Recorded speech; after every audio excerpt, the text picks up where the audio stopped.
Good afternoon. Wanted to come back on here and make this second video. And in my first video, when I talked about what content we as users put out, I want to this week talk about consuming content from others. And so this week, as I talk about consuming social media and content that others put out, I am referring to anything from reading people's statuses, laughing at a funny tweet, admiring pictures of someone's new baby or their wedding, or even commenting on a controversial article that someone may have posted on Facebook. When we are consuming appropriate content, it's something that we as believers need to consider with a biblical mindset.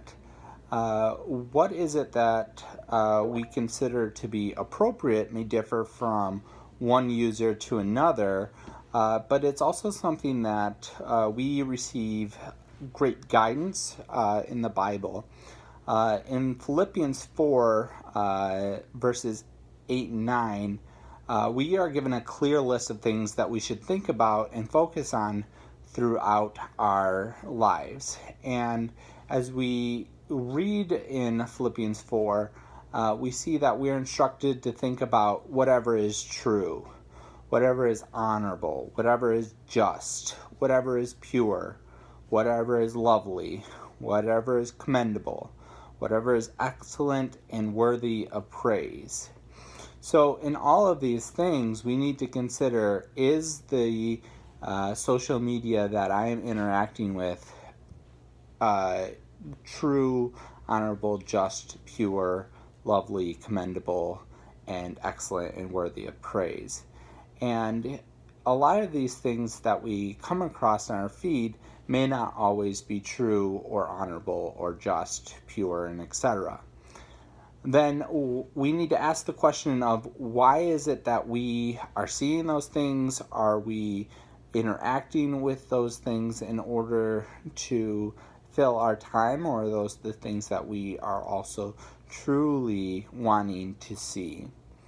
It's easy to get distracted on social media, and I think that's one thing that I've talked about a little bit in some of my other articles during this class. I mean, we are at the whim of getting caught in constant, never-ending scrolling of news feeds, and we need to be on our guard when we are using social media about is this content that I'm looking at not necessarily sinful, but is it beneficial to the list that was provided there in Philippians 4.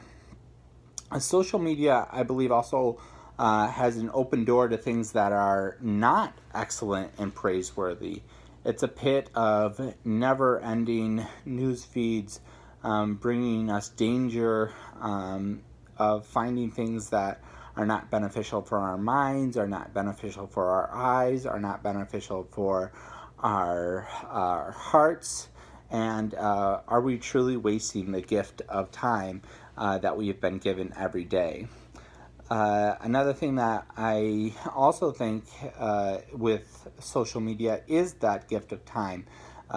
We have this intertwining of usernames and hashtags, and the ability for us to really get into an inception of content where we can be a couple of profiles down the road.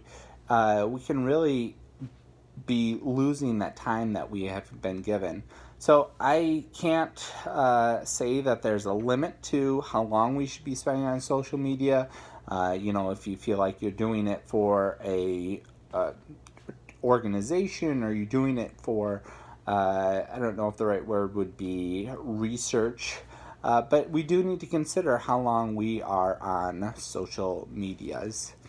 And so I think that in conclusion, through this class, I've been challenged to think of the things that I have been posting, but I also want to ask, what am I consuming? And is it beneficial for my walk with the Lord? And if I start to see social media and the time that I'm spending on social media becoming more important or more time on social media than I may be spending in the Word of God, then I think that I need to reassess the information that I'm consuming on social media and really challenge myself to put back into perspective what social media has as a foothold in my life, and am I creating it into an idol? So those are just a couple of things that I wanted to talk about as far as consuming social media. I'd be interested to know, do you find yourself setting parameters around how long you spend on social media? So thanks for watching this, and I'd love to hear what other people have to say. I look forward to seeing you next week. Bye.